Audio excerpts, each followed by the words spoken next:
Christmas, Christmas, it's the happiest time of year. Joy! Welcome to the Joy Holiday Channel dramatic reading of the holiday classic, A Christmas Carol by Charles Dickens. Penned in England in 1843, at a time when the practice of Christmas celebration was waning, A Christmas Carol was not intended to be a frightening experience. So, we're offering this reading of the original text for the delight of you and your family to add this literary masterpiece to your holiday experience. Dickens was born in Portsmouth, England in 1812. Known as a social reformer through his popular writings and stories, he became renowned as a champion of the poor and downtrodden through such classics as Oliver Twist, Nicholas Nickleby, and David Copperfield, as well as this, A Christmas Carol, written when Dickens was only 31, a work which many credit for single-handedly reviving the celebration of Christmas in his home country. Brought to you in 8 installments, Episode 3 led us into Stave 2 of the novella and had finished in the middle of Scrooge's visitation by the spirit of Christmas past, ending on the tender words of Scrooge's little sister, and Episode 4 of the special reading of the classic tale A Christmas Carol begins now.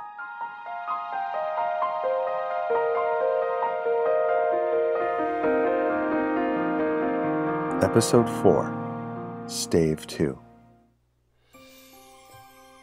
"I have come to bring you home, dear brother," said the child, clapping her tiny hands and bending down to laugh.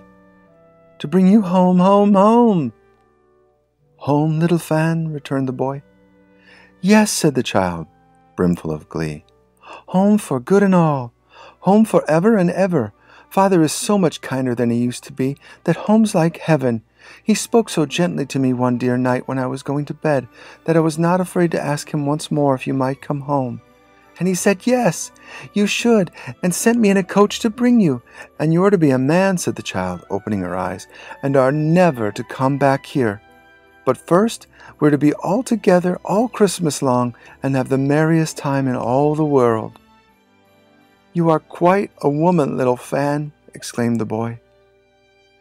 She clapped her hands and laughed and tried to touch his head, but being too little, laughed again and stood on tiptoe to embrace him.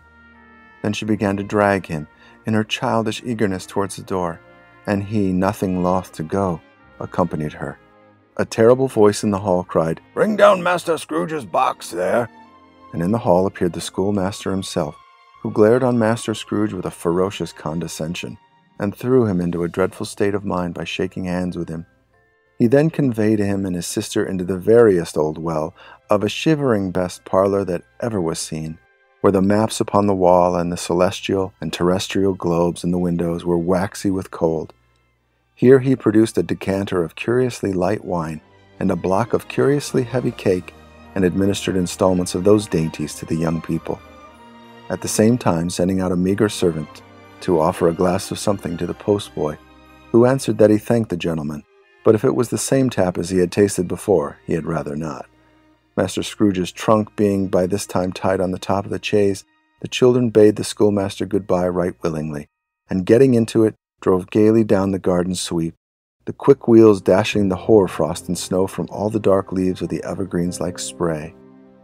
"Always a delicate creature whom a breath might have withered," said the ghost. "But she had a large heart." "So she had," cried Scrooge. "You're right. I will not gainsay it, spirit. God forbid." "She died a woman," said the ghost, "and had, as I think, children." "One child," Scrooge returned. "True," said the ghost. "Your nephew." Scrooge seemed uneasy in his mind and answered briefly, "Yes." Although they had but that moment left the school behind them, they were now in the busy thoroughfares of a city, where shadowy passengers passed and repassed, where shadowy carts and coaches battled for the way, and all the strife and tumult of a real city were. It was made plain enough by the dressing of the shops that here too it was Christmas time again, but it was evening, and the streets were lighted up. The ghost stopped at a certain warehouse door and asked Scrooge if he knew it. "Know it," said Scrooge.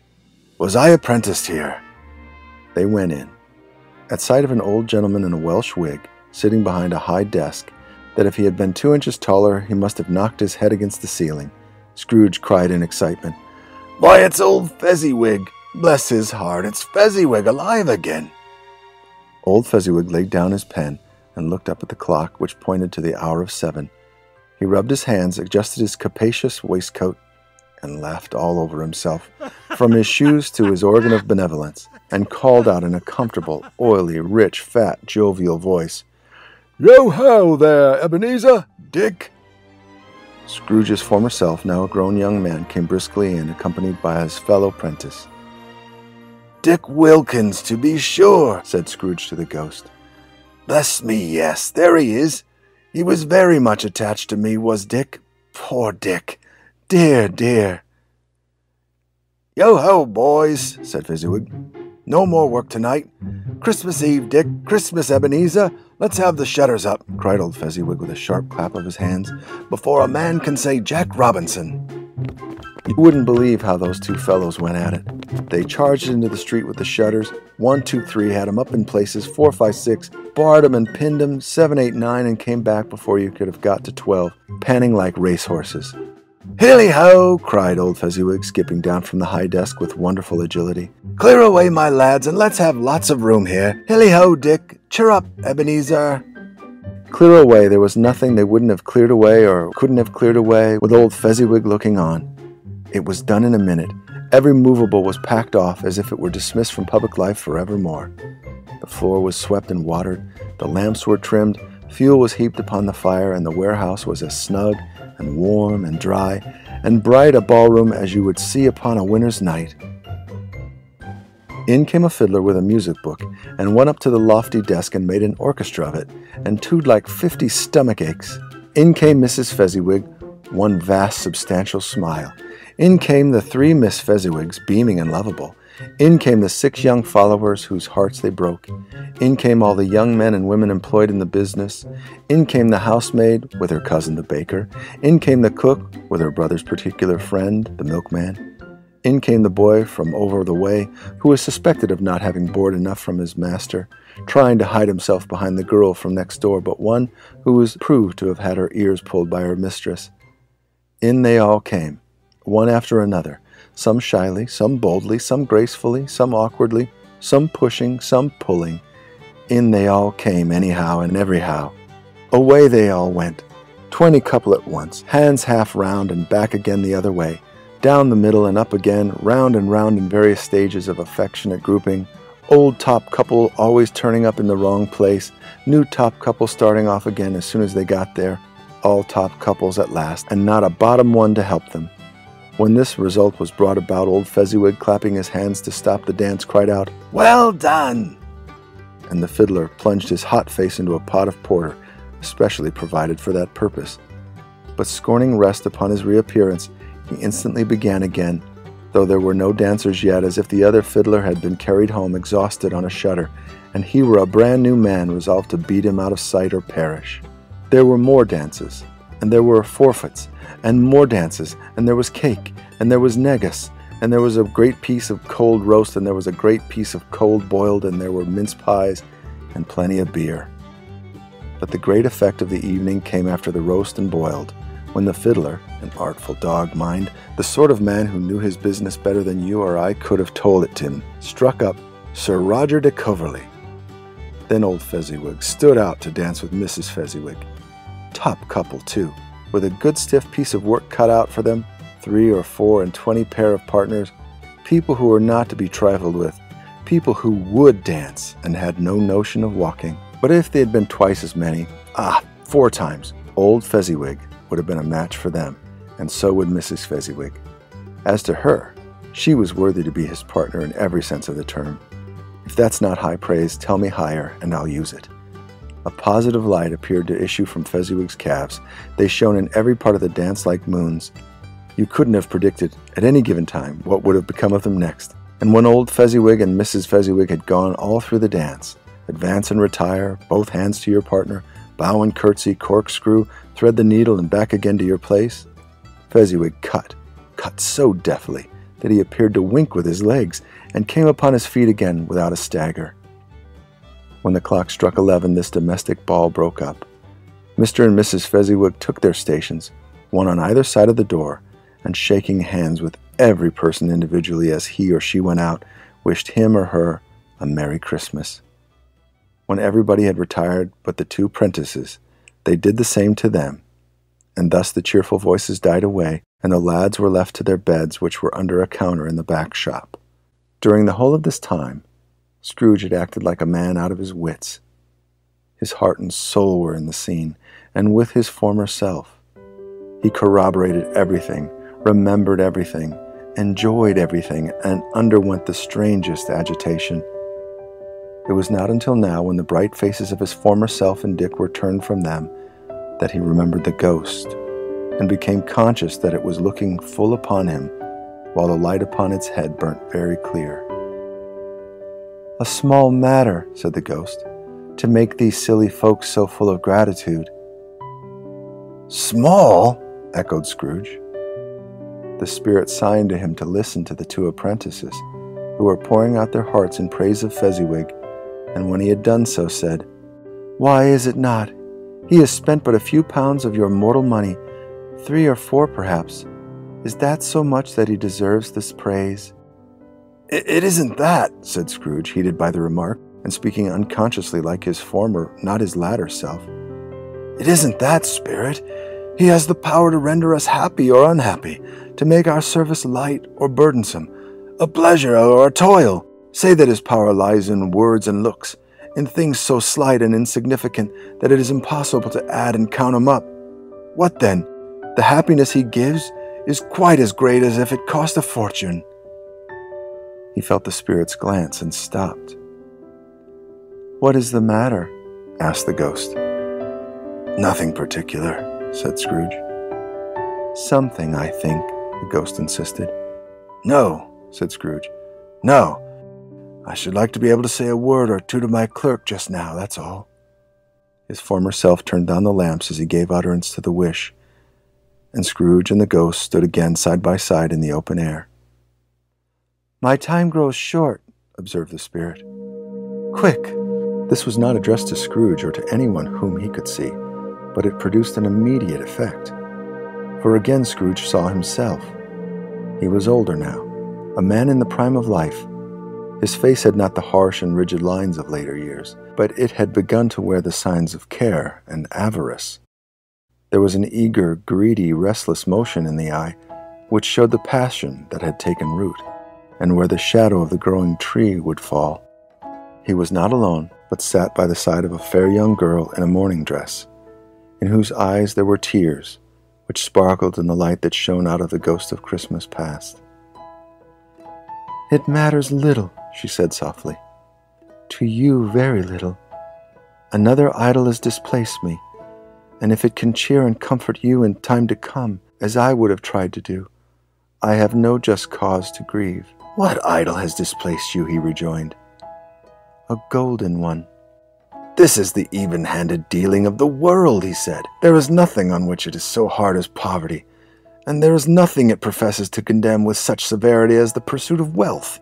"You fear the world too much," she answered gently.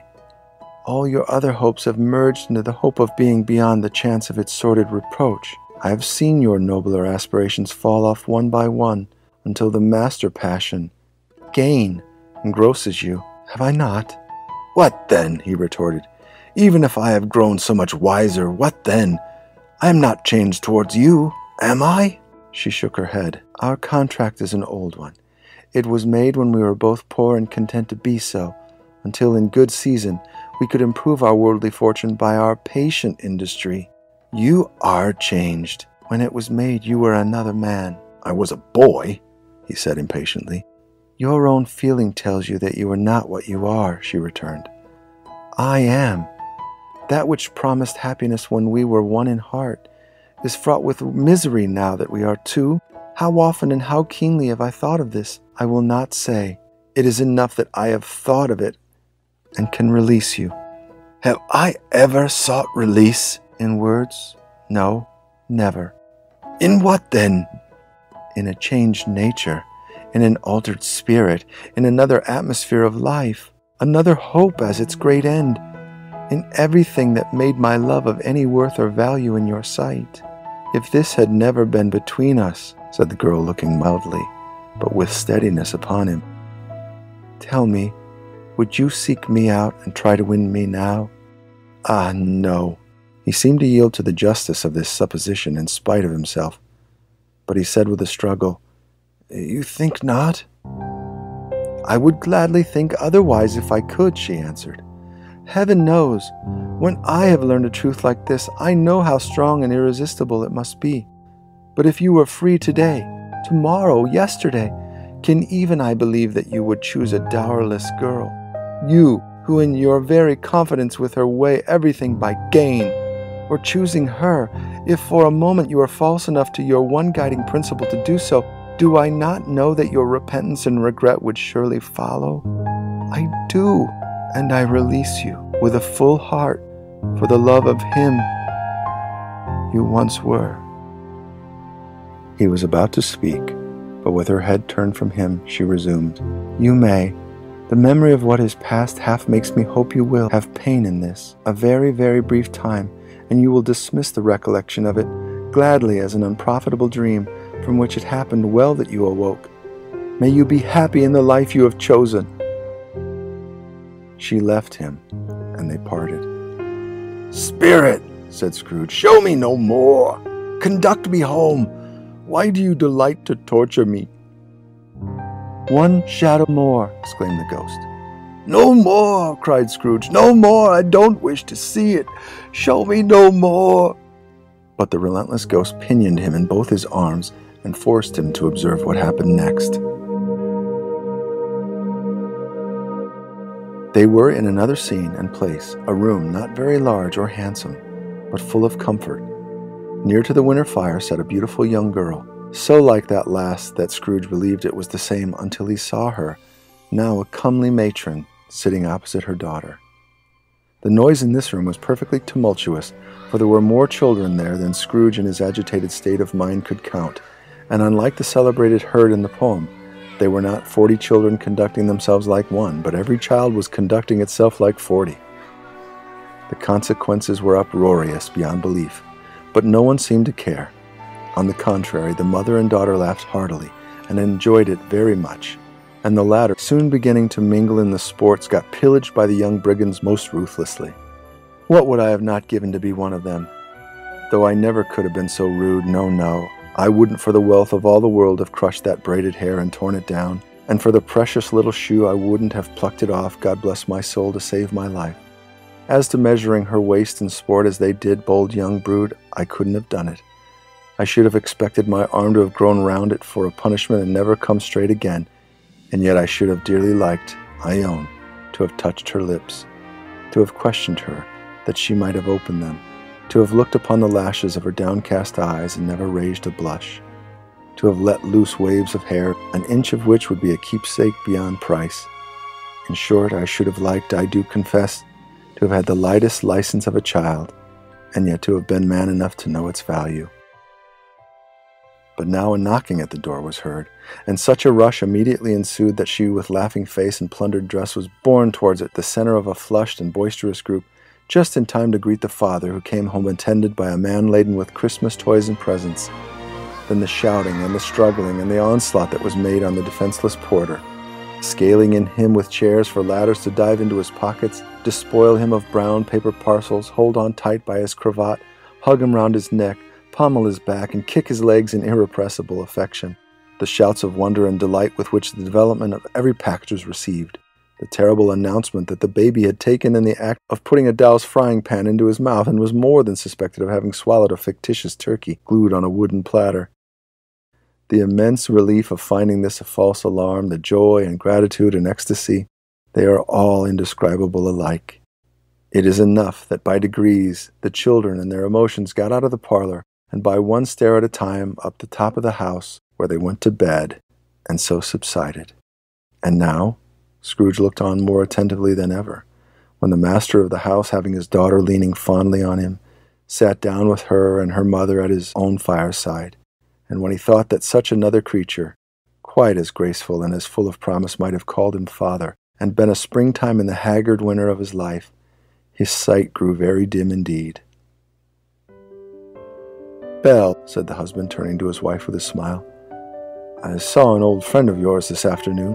"Who was it?" "Guess." How can I? Tut, I don't know, she added in the same breath, laughing as he laughed. Mr. Scrooge? Mr. Scrooge it was. I passed his office window, and as it was not shut up and he had a candle inside, I could scarcely help seeing him. His partner lies upon the point of death, I hear. And there he sat alone. Quite alone in the world, I do believe. Spirit, said Scrooge in a broken voice, remove me from this place. I told you these were shadows of the things that have been, said the ghost. That they are what they are, do not blame me. Remove me, Scrooge exclaimed. I cannot bear it. He turned upon the ghost, and seeing that it looked upon him with a face, in which in some strange way there were fragments of all the faces it had shown him, wrestled with it. Leave me, take me back, haunt me no longer. In the struggle, if that can be called a struggle, in which the ghost, with no visible resistance on its own part, was undisturbed by any effort of its adversary, Scrooge observed that its light was burning high and bright, and dimly connecting that with its influence over him, he seized the extinguisher cap, and by a sudden action pressed it down upon its head. The spirit dropped beneath it, so that the extinguisher covered its whole form, but though Scrooge pressed it down with all his force, he could not hide the light, which streamed from under it in an unbroken flood upon the ground. He was conscious of being exhausted, and overcome by an irresistible drowsiness, and further of being in his own bedroom. He gave the cap a parting squeeze in which his hand relaxed, and had barely time to reel to bed before he sank into a heavy sleep.